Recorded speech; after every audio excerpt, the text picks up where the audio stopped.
In 2022, we conquered Snowdon, the highest peak in Wales. I made it. In 2024, Scafell Pike in England. And now it's time for the big one. The undisputed king of the UK mountains, Ben Nevis. This is exhausting. And we're not taking the easy path. We're tackling the CMD Arete, widely known as one of the best and most challenging ridge walks in the entire UK. So let's hope we're up to the challenge to summit the UK's tallest mountain.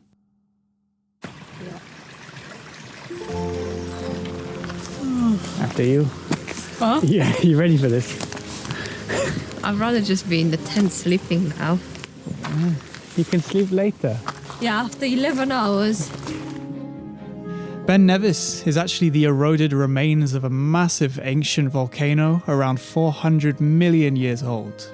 And before long, we see it. The collapsed inner dome of that same volcano and its surrounding ridge we'll be soon tackling. Yeah, the weather today at the top of Ben Nevis is partially rainy, partially cloudy, so don't know if we'll get that iconic view from the top, but it'll be intriguing to see how far up we can get before we get engulfed in cloud, which I think is what's going to happen. As we start to climb, we encounter our first obstacle, which has been left behind by the torrential rain we've been having recently. There you go, and onto this. This is always destined to be when the weather is as rainy as it has. A couple hundred more meters up, we're going to reach the start of the famous ridge. Getting in the cloud now, Lily. Yes, can't wait. What makes a ridge walk even more difficult? Probably when you're bombarded with strong winds with absolutely no shelter to be found.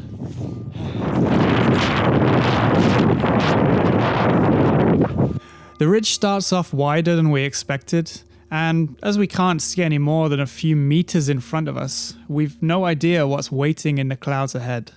But maybe that's a good thing.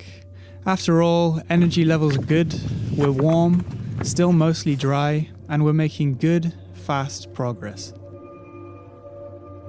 Good thing we can see, right, Ailey? There's everything here. Well, the rain stopped. Yeah, after it made me absolutely soaking wet. It's at this moment I realised that on each of the UK's highest peaks so far, Snowdon and Scafell Pike, we've been caught in clouds on both. So maybe Ben Nevis was always supposed to look like this on the day we climbed it, just to complete the set.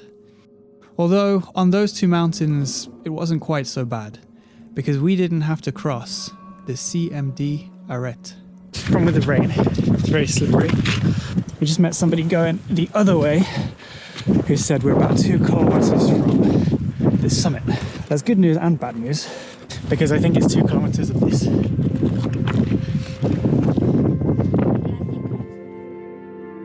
It's true that as you continue to climb to the blind summit somewhere above you, with no way of knowing if you have 5 minutes to go or 5 hours, something stirs inside you. A profound separation between you now and the you as you usually are, with your worries and stresses and lack of motivation sometimes. None of that matters anymore. You just keep walking. It's the final push now, 1,200 meters and climbing. I think just give up, trying to stay clean at this point.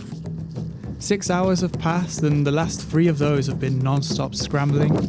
Energy levels are fading, we're feeling colder, the rain has soaked through our waterproofs and we're making slow progress now. So about 1 kilometer out of the 2 across the ridge.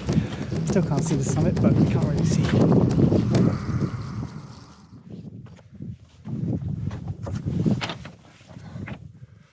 We're about 100 or so meters ascent from the top now. I don't know if it's just the weather, the freezing cold wind, the rain, but this is exhausting. A lovely view at the top. Don't you think, Eddie? Lovely view at the top. But I have good news, because I hope that that's the top.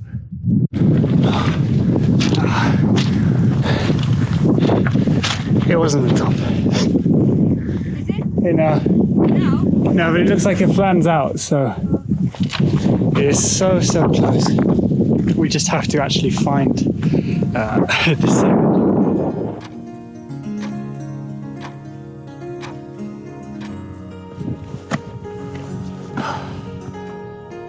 We were surprised to find the remains of an old structure at the summit, which we've since learned was a weather observatory that closed in 1904. It's crazy to see what the weather has done to it in just 120 years. At least the old tower has found a new life, being turned into an emergency shelter to help anyone caught out in bad weather up here.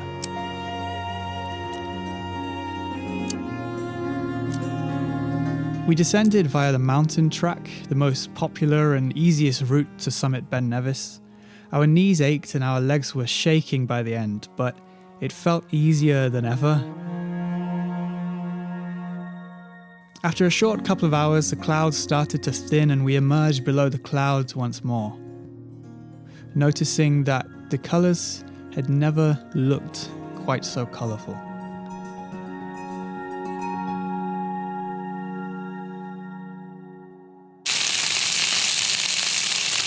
So hello and welcome to our cooking show.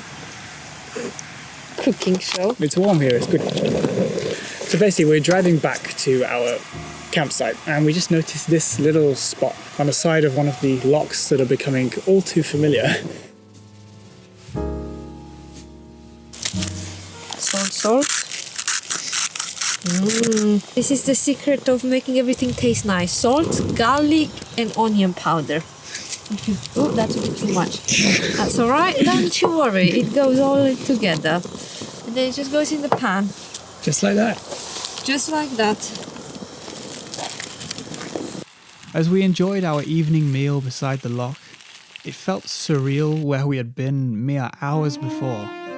There's something truly amazing about taking on the mountains of the UK. They may not reach the heights of other mountain ranges like the Alps, but what they lack in altitude, they make up for in character, history, and wild, untamed beauty. It goes without saying that safety must always come first. Never climb these mountains if you lack the suitable gear and experience. But if you're able, I urge you to stand on a British summit, with the world unfolding beneath you.